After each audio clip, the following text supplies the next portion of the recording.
I think if he makes this one adjustment, LBW won't be an issue at all.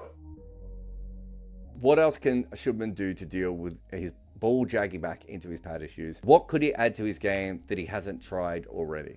I reckon, and I've thought about this, right? Right now, he's very side on, and in his initial movement, he comes into the middle stump just a touch. So you see his front foot going past his back foot in his initial movement, and not towards mid off or extra cover, but more towards cover point and covers. So when the ball comes back in, he has to open up his hips, and he gets late whilst doing that.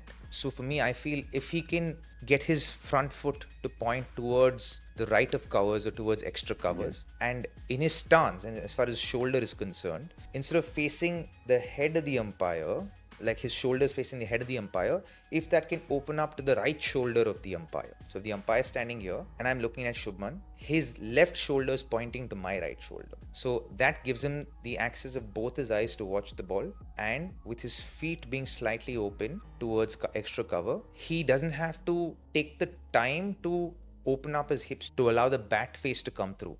Yeah, the way he's standing at the moment, he actually has to physically move his leg out of the way to be able to flow through. In Test cricket, he might have to compromise one shot, is the square drive outside the off stump. But I think that's the only shot he'll probably have to hold back from. If he's aware of that and is happy to sacrifice that one shot, he'll still get runs wide of mid-off, extra covers.